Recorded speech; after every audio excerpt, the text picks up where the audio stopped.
नई दिल्ली से आई एक रिपोर्ट के मुताबिक जम्मू और कश्मीर की राज्यसभा की चारों सीटें 2021 से खाली पड़ी हैं। तब वहां विधानसभा मौजूद नहीं थी, इसलिए चुनाव नहीं हो सके। लेकिन अब अक्टूबर 2024 में विधानसभा चुनाव संपन्न हो चुके हैं। बावजूद इसके राज्यसभा सीटों पर चुनाव की राह साफ नहीं हो पाई है।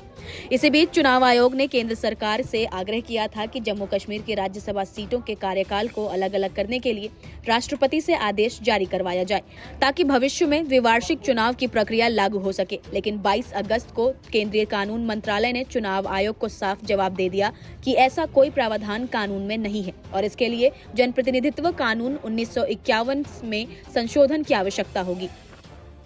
क्या कहता है संविधान, चलिए आपको बताते हैं।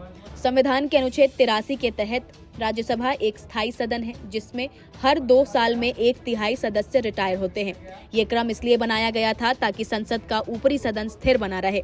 लेकिन जम्मू कश्मीर में बीते 30 सालों में बार बार राष्ट्रपति शासन लगने और विधानसभा चुनाव न होने के कारण ये क्रम टूट गया। चुनाव आयोग चाहता था कि चारों सीटों पर एक साथ चुनाव कराने के बजाय सदस्यों का कार्यकाल क्रमबद्ध रूप से तय किया जाए, ताकि अगले चुनाव 2027, 2029 और 2031 में हो, जैसे अन्य राज्यों में होता है।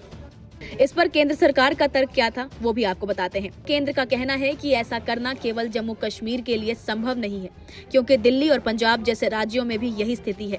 वहां भी सभी राज्यसभा सदस्य एक साथ चुने जाते हैं। पंजाब से 7 और दिल्ली से 3 राज्यसभा सदस्य एक ही चरण में चुने जाते हैं और वहां भी द्विवार्षिक प्रणाली टूट चुकी है। ऐसे में सिर्फ जम्मू कश्मीर को यह सुविधा देना संवैधानिक रूप से सवालों के घेरे में आ सकता है। आपको बता दें कि representation of the people act 1951 की धारा 154 के तहत राष्ट्रपति ने अब तक केवल 2 बार ऐसे आदेश जारी किए हैं जिससे राज्यसभा सदस्यों का कार्यकाल इस तरह निर्धारित हो कि इनमें से 1/3 सदस्य हर 2 साल में रिटायर हो जाएं। 1952 में ऐसा पहली बार किया गया था और दूसरी बार 1956 में। 1952 में पहली बार राज्यसभा का चुनाव हुआ था और 1956 में संविधान यानी 7वां संशोधन अधिनियम 1956 लागू होने के बाद। अब चलिए आपको बताते हैं कि आखिर जम्मू कश्मीर में ये हालात क्यों पैदा हुए। जम्मू कश्मीर में ये हालात 1990 में लगाए गए आपातकाल के कारण पैदा हुए, जो कि 6 साल तक चला।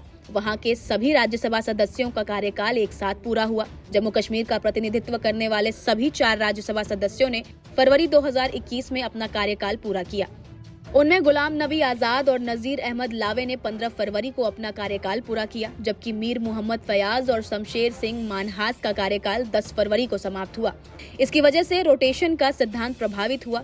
यदि चुनाव आयोग 4 रिक्त सीटों के लिए राज्यसभा चुनाव की घोषणा करता है तो उनका कार्यकाल फिर से एक साथ खत्म होगा, जो कि अनुच्छेद 83 के तहत ठीक नहीं है। तो क्या जम्मू कश्मीर में जल्द ही राज्यसभा चुनाव होंगे और क्या संसद का ऊपरी सदन अपने द्विवार्षिक स्वरूप की ओर लौट सकेगा, या फिर कानून में बदलाव के बिना ये मांग ठंडे बस्ते में चली जाएंगी? आप इस पर क्या कुछ कहेंगे, हमें कमेंट्स कर जरूर बताएं। नमस्कार, मैं हूं मानक गुप्ता। अगर आपको हमारा ये वीडियो पसंद आया हो तो इसे लाइक और शेयर जरूर करें और हाँ, हमें सब्सक्राइब और फॉलो करना ना भूलें, ताकि आप देश और दुनिया की कोई खबर मिस ना करें। तो जुड़े रहिए हमारे साथ और देखते रहिए न्यूज़ 24।